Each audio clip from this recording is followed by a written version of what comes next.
साथियों नमस्कार। आज ये कुछ महत्वपूर्ण निर्णय था जिस पर आपसे बात करना ज़रूरी था और इसीलिए अचानक मेरा आना हुआ। मैंने सोचा कि आपसे इस पर बात भी हो जाएगी और काफ़ी समय बाद संवाद भी हो जाएगा। आज एक बहुत ख़ास निर्णय है पूरे शिक्षक कर्मचारी जगत के लिए। शायद सबने पढ़ा भी होगा, देखा भी होगा, हो सकता है उस पर बहुत ढंग से समझा भी होगा आपने। आज इलाहाबाद हाई कोर्ट का एक डिसीजन आया है, एक फैसला हुआ है जो कर्मचारी शिक्षक जगत के लिए एक महत्वपूर्ण निर्णय है, एक गाइडलाइन है, एक नई दिशा तय करने वाला है। कहूँगा कि ज़्यादा से ज़्यादा लोग जुड़ें, सब्सक्राइब करें और शेयर करें, क्योंकि यही एक माध्यम है जिससे हम अपनी बात, आप हमारी बात, हम अपनी बात आपसे कह सकते हैं।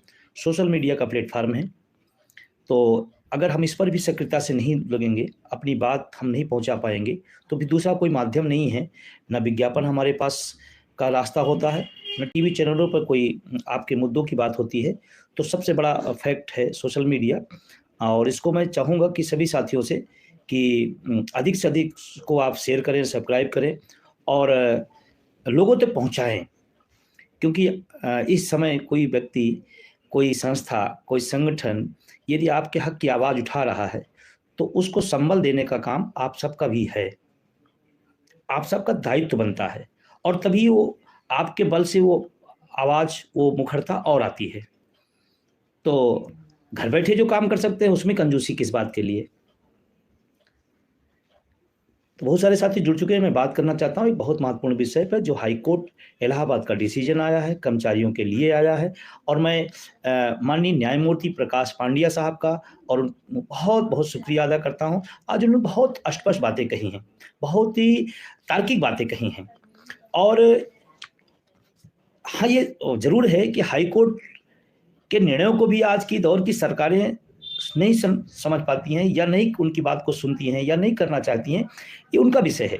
लेकिन हाई कोर्ट का जो डिसीजन है, जो आज निर्णय आया है, वो बहुत महत्वपूर्ण है। कई विषयों पर उन्होंने बहुत ही तार्किक और गंभीरता से टिप्पणी की है। मामला कानपुर नगर निगम का है। कर्मचारी, छाया कर्मचारी हैं, उन्होंने अपनी बात को रखा हाई कोर्ट के सामने, और हाई कोर्ट ने जो डिसीजन दिया है उसमें 2-3 लाइनें जो महत्वपूर्ण है उसको मैं आपके सामने कहना चाहता हूं। हाई कोर्ट ने टिप्पणी की पेंशन को लेकर के, सेवानिवृत्त परिलाभ देना सरकार का वरदान, आशीर्वाद या कृपा नहीं है, यह कर्मचारियों का विधिक अधिकार है। ये इलाहाबाद हाई कोर्ट ने कर्मचारियों के पक्ष में ये बात लिखी है। उस डिसीजन में ये बात हाईलाइटेड की गई है, और मैं तो चाहता हूं कि उस डिसीजन को सब लोग जरूर पढ़ें। उसमें क्या क्या टिप्पणी की गई है।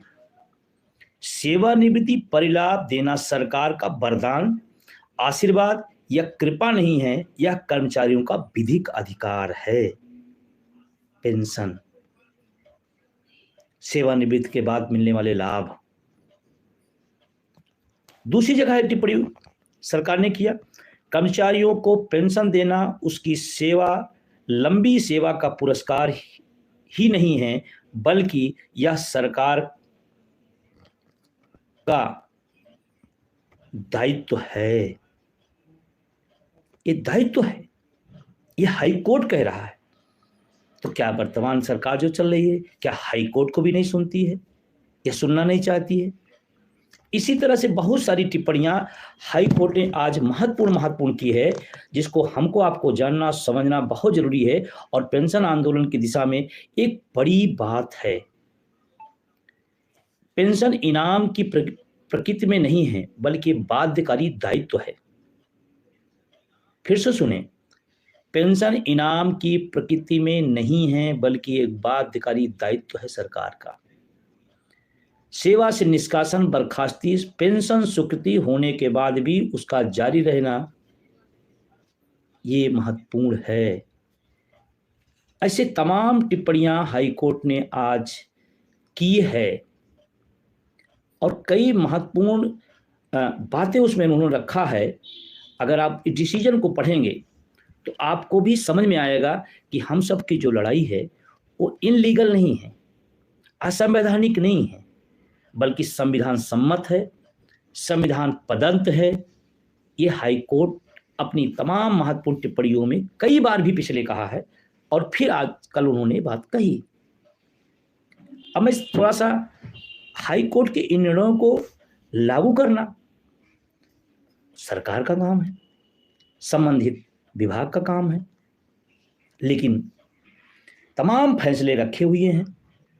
जो तो सरकार के पक्ष में आ जाते हैं वो तो सरकार तुरंत उसको लागू कर देती है, लेकिन जो कर्मचारियों के पक्ष में होते हैं उसको लागू करने में बहुत दिक्कत होती है, बड़ी परेशानी होती है। और ये हम सब के लिए एक रोशनी का, एक दिशा देने का कार्य किया है माननीय हाई कोर्ट इलाहाबाद ने। और मैं फिर कहना चाहता हूं, केस को जरूर स्टडी करिएगा, पढ़िएगा। आप पढ़ करके आप इस आंदोलन को, पेंशन आंदोलन को समझेंगे कि हम कितनी महत्वपूर्ण हम सब और कितनी वैधानिक लड़ाई लड़ रहे हैं। और उन्होंने इतना ही नहीं किया, मैं तो न्यायमूर्ति साहब को बहुत बहुत शुक्रिया करना चाहता हूं। कोर्ट ने के.आर. सुंदरम बनाम तमिलनाडु राज्य बनाम अन्य, और उसके पहले सुप्रीम कोर्ट से में संबंधित इस विषय के संबंधित जो कही गई बातें उन सबका उदाहरण दिया, इन केसों को भी उन्हें उद्धृत किया कि ये यहां भी इन हाई कोर्ट के ऊपर या सुप्रीम कोर्ट के इन वादों में ये बात आई है, कोई पहली बार नहीं कह रहे हैं। और स्पष्ट इससे मानना है कि पेंशन हमारा संवैधानिक हक है और हम लोग सही आंदोलन, सही लड़ाई लड़ रहे हैं, सही दिशा में लड़ रहे हैं। और सही दिशा में अगर हम सब लामबंद होंगे तो हमारे पक्ष में ये डिसीजन आज नहीं कल आएगा। आज हाई कोर्ट बोल रहा है, सुप्रीम कोर्ट कई बार बोला, सुप्रीम कोर्ट आगे भी बोलेगा, फिर एक दौर ऐसा भी आएगा जब इनको मानना ही पड़ेगा। और मैं बड़ी जिम्मेदारी साथ कहना चाहता हूं कि ये सरकार माननीय हाई कोर्ट की बात को सुने, उनके जो फैसले हैं उनको माने, उसको लागू कराएं। कहा जाता है कि डबल इंजन की सरकार है, स्वागत है, लेकिन उसमें उस डबल इंजन में वो जो बोगी हैं उनका देखने वाला कौन होगा? और पूरा डबल इंजन वही शिक्षक कर्मचारी चलाता है। अभी चुनाव है, चुनाव मतदाता बनवाने से लेकर के, पर्चियां पहुंचाने से लेकर के, चुनाव कराने से लेकर के मतगणना कराने तक का सारा दायित्व इसी वर्ग पे है जिसके खिलाफ हैं आप। इसी वर्ग का है और यही कराए। आप कल्पना करें, आप जिसको वोट देते हो वो ओपीएस पाएगा, जो वोट देता है वो एनपीएस पाएगा। समझ में आ रही है बात? निश्चित रूप से बुद्धिजीवी हैं तो समझ रहे होंगे। दो तीन खरी बातें कहना चाहता हूं। हमारे बोर्ड से उनको पेंशन, और जब मौका हो अपने बोर्ड से अपनी पेंशन, तो क्यों हम फैसले से पीछे रहें? क्यों हम फैसले से पीछे रहें? जिन लोगों को मैं आज फिर कहना चाहता हूं, जिनको विचारधारा और पार्टी से बहुत मोहब्बत है, वो उनको देखें जिन्होंने को पार्टियों ने बहुत कुछ दिया और चुनाव के अंत पर टिकट नहीं मिल रहा है तो पाला बदल रहे हैं।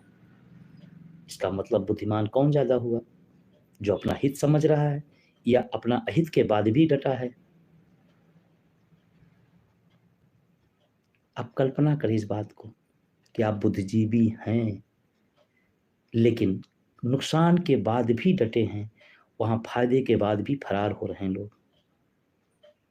हम कब जागेंगे? और वोट फॉर ओपीएस की ताकत को आप समझें।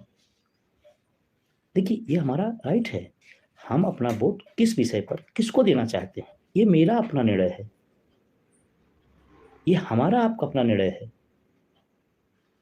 मैं इसको कई बार कह चुका हूँ।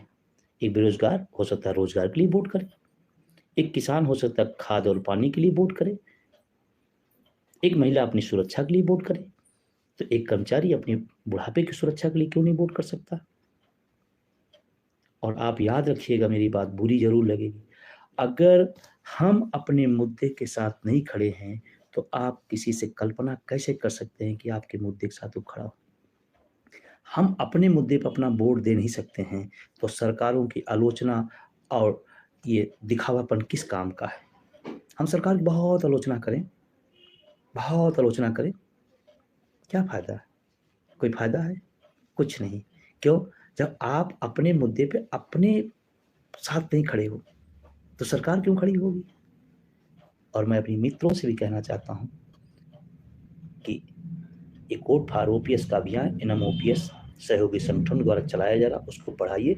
और मैं सभी साथियों से निवेदन करता हूँ, आप अपने को कमज़ोर न मानें, आपकी शक्ति बहुत बड़ी है, बस लग जाइए, अपने घर का वोट अपने मुद्दे के साथ ले जाइए, आप 5 वोट और अपने मुद्दे के साथ दीजिए। और मैं सबसे अपील करना चाहता हूँ, मतदान अधिक से अधिक करिए, मतदाता जागरूकता अभियान चलाइए, सभी को प्रेरित करिए कि 5 साल बाद एक बार मौका आया है कि अपने हकों के लिए हम अपनी उँगली लगा सकें। ये 5 साल बाद एक बार मौका मिलता है, तो हम इतना ही न रहें कि उँगली लगाने भर के काम आए, उन उँगली से अगर हमारा निर्णय या हमारे पक्ष में न चीज़ें आएँ, तो फिर हमारे वोट देने न देने का कोई फ़ायदा नहीं। इसलिए आप वोट अधिकतम दें और लोगों को जागरूक भी करें। गाँव में जाएँ, कार्यालयों में जाएँ, विद्यालयों में जाएँ और सबको प्रेरित करें कि भई आपका लोकतंत्र का पर्व है। लेकिन उस पर्व में सिर्फ़ आप एक दर्शक बने, ये ठीक नहीं। क्योंकि वोट देने का अधिकार दिया गया है, इसका मतलब आप उसके खिलाड़ी हैं और खिलाड़ी अपनी जीत के लिए लड़ता है, खेलता है। तो आप भी अपनी जीत के लिए खेलिए, नहीं फिर पछताना होगा। और जो एकदम खुली बात है, सीधी बात है, जो हमारी बात करेगा हम उसकी बात करेंगे, जो हमारे मुद्दे की बात करेगा हम उसके साथ होंगे, इसमें कोई लाग लपेट नहीं। और अगर भक्ति चढ़ी रही तो किसको क्या मिलेगा, कौन विधायक बनेगा, कौन सांसद बनेगा, वो नहीं पता है, लेकिन आपका बुढ़ापा एनपीएस के उस जहरीले और भयंकर साँप के मकड़जाल में फँस जाएगा। ना आप पेंशन की तो बात छोड़ दीजिए, एनपीएस में आपका पैसा भी वापस आ जाए तो आप खुद किस्मत मानिए। और अभी तमाम सारे जो और परिवर्तन एनपीएस में किए जा रहे हैं, अभी जैसे-जैसे और नज़दीक आएगा, इतना ज़्यादा हो जाएगा कि आप अपना पैसा पा जाएँगे तो आप उसी को मान लेंगे कि हाँ, हमको मिल गया। तो मैं आज हाई कोर्ट के डिसीजन को, माननीय न्यायमूर्ति साहब का बहुत-बहुत शुक्रिया अदा करता हूँ। और इस देश ने न्यायालय के पक्ष में, न्यायालय एक उम्मीद की किरण होती है। जब आदमी चारों तरफ से निराश होता है, हताश होता है, तो फिर एक चौखट होती है जहाँ जाके खट-खट की आवाज़ देता है कि माय लॉर्ड, मेरे साथ भी न्याय हो। और समय-समय पर हमारे इस लोकतंत्र को न्यायालय ने, न्यायपालिका ने, हमारे न्यायमूर्ति साहब लोगों ने एक बल दिया है, संबल दिया है, एक दिशा दिया है।